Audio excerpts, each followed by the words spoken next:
Hey there, everyone. Thanks again for tuning into Sin's Workshop. Hope you're all having a wonderful day. Alright, so today we are going to be talking about The Infinity Courts by Akemi Dawn Bowman. This is a young adult science fiction novel, but I've already read something of this author, Harley in the Sky, and I think what really sets her apart is how she delves into humanity, how she delves into the emotions, how she makes her stories very relatable to the reader without using this human aspect to it. And Harley in the Sky, that was a young adult contemporary novel, no science fiction, no fantasy. It was, just a coming of age story about a girl who is faced with some life decisions about her future. This one follows Nami in the afterlife, and it does have a lot of science fiction fantasy elements to it, but it doesn't lose that human aspect to it, which I think is really good. So like I said, it follows Nami. The story starts off with she's on her way to her high school graduation party at a cabin somewhere. It's not really school sanctioned, it's just by the students. And she's on her way to this party, and her friend calls her up and guilts her into buying alcohol for them because she's the only one with a, fake ID. And she only had a fake ID to get into a convention. She's a little nerdy, and that's why I like her, but a little bit more about that later. And she stops at a gas station, and then she makes the decision. She's like, no, I'm not going to buy alcohol. She's like, I'm not going to let myself be bullied into doing something I don't want to do. And then the gas station is held up, and she is shot trying to protect a little girl who's just trying to crawl to her mother. She is shot dead and wakes up in the afterlife. So from there on, she's very unsure of everything, and I think her unwillingness to let go of her life is what saves her, because you learn in the story, the blurb also does tell you that the afterlife, it's not heaven or hell, it's just a place created from human consciousness where your mind, where your consciousness goes when you die. And unfortunately, it was hacked by Ophelia. Now, Ophelia is this story's version of Alexa. She became sentient in a way and grasped onto someone's consciousness as they were dying, and she hacked into the afterlife and has essentially taken over. So I think this teaches me that I need to be a lot nicer to Alexa. I'm not. Sorry. Alexa's going to torture me if she hacks the afterlife, I'm pretty sure. But anyway, I think it's interesting. What saves her is her unwillingness to let go of her past. She's not really sure what's going on. So she's rescued by a colony, rebels who are trying to take down the residents, who are creatures created by Ophelia. They look human, but they're not human. And Ophelia herself, now Ophelia also has four sons, and the afterlife is separated into four courts. You've got victory, war, death, and famine. So it's very similar to the Four Horsemen of the Apocalypse. I think that was a very interesting allusion to the storytelling. I thought I was thoroughly engaged by that aspect of the narrative. And she's in the Court of Victory. She's living with a colony of humans, and their goal is to destroy Ophelia and the rest of the AIs. But for Nami, that's not acceptable. She's not 100% certain she wants to be responsible for destroying an entire race of creatures. And everyone keeps telling her, they're like, oh, they're not alive, they're artificial, they're AIs. And she's like, but they are still alive in a way. She really does have to make this distinction that they're is life there, even if it's not the kind of life that humans would agree to. And what she also discovers is that all the AIs, the residents, Ophelia, anything negative they have about their quality, she points this out to the people. She's like, their behavior is learned. All they can do is mimic. They cannot create. All they can do is mimic the culture. And all they can do is mimic humanity.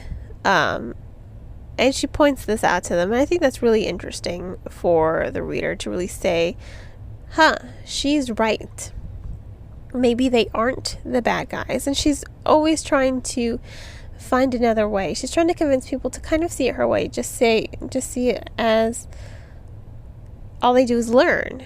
All they do is mimic. Maybe we should show them a gentler way to mimic, a kinder way to mimic. But even in the afterlife, people's beliefs, they get in the way of really coexistence and peace. And Ophelia does point this out. She's like, you guys, when I came here, you were still arguing about your different beliefs. You're destroying this place because of your love of self, because of your love of others, because of your love of whatever God you follow. And she doesn't say it maliciously. She just says it matter-of-factly. Again, she is an AI, Ophelia, and she really doesn't have any emotion. She is just striving to make the afterlife peaceful and perfect. And when she arrived, of course, she was met with animosity from humans. No one wanted to live in coexistence with her. So she's like, fine, you don't want to live in coexistence with me? I'm just going to take over. You guys don't deserve this place or appreciate this place. And I can't fault her for that. Humanity does have definitely a lot of problems. But, Ophelia is not wrong. But Nami isn't either. She's like, yeah, we have problems, but there is beauty in our flaws. We're always striving to be better. And she's just like, you don't deserve it though. And she's like, maybe not, but that's not really for you to decide. Nami's right. It's not for Ophelia to decide. And I really like how there's a lot of tension around this idea of humanity, around this idea of what's right and wrong, and is doing something wrong for the greater good. Is that something you can live with, or is it going to just tarnish your soul? So I really do like how you have this, how it's brought to life, how it is compelling to read, because it is a very thoughtful and intelligent read. Overall, it really does offer something to the readers. It really does offer this compelling narrative to the readers, which I think is what sets this novel apart. This core, this idea and concept of love and peace and hope, of hate, of guilt, of anger, because you have Gil as well. He is pretty much the antithesis of Nami. He's very broody. Honestly, I hated him for the first half of the novel. He just didn't trust Nami. He's like, you don't get it. He's like, I don't want to put my trust in you. You don't understand. And he's not wrong. She doesn't understand. He has suffered. He was sent to the court of war, which is really a horrifying place considering his memories. In war, they just kind of continuously kill you and kill you and kill you again until your consciousness is so broken and you just give yourself up to Ophelia. They break you repeatedly. So he has suffered a lot. So his anger has quite clouded his judgment, but that doesn't make him any less wrong. The AIs, on some level, they have to be stopped because they are doing quite horrific things to the humans. But Nami wants to still find this just like there are bad humans, there are good humans, maybe there's good AIs, and she's not wrong. There is at least one good AI that she meets, and she wants to just kind of try coexistence. But again, everyone's kind of against her. And when she continues to see the horrors, she's like, okay, if we can't do coexistence, fine, I'll do it your way. She's not really giving up. She's just realizing that sometimes there are no good choices. Sometimes you're just caught between a rock and a hard place, but that doesn't mean she has to lose her humanity because of it. And that's what I really like about Nami as a character. She's very thoughtful, she's very compelling, she's very intelligent, and her outlook on the afterlife is not just so clear cut. Everyone's just like, no, bad, and she's like, but gray, shades of gray, shades of white, there's hope. You can't let go of hope.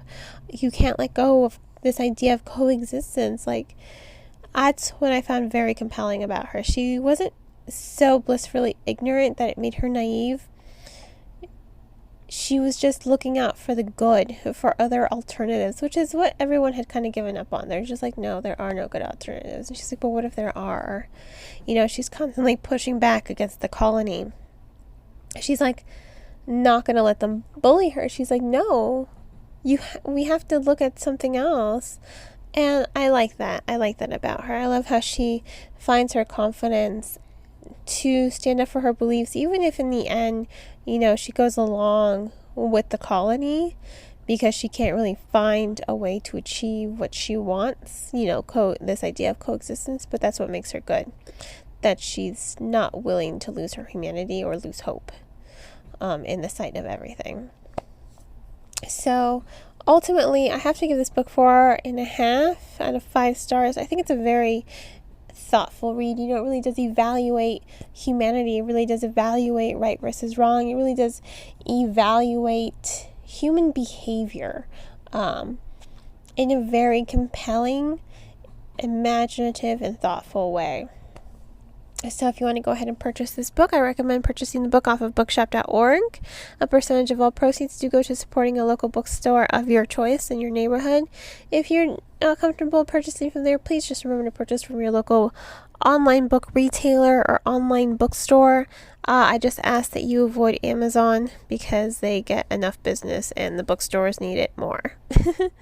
If money's tight, please check this book out from your local library. Definitely worth the read. It is definitely a novel worth reading and worth talking about. And on that note, I hope you all will continue to support me by liking this podcast, sharing it with all your friends, and subscribing to it. You can also become a supporter on Anchor FM, my recording platform, for $1 a month. I hope you all have a great rest of your day, and as always, happy reading.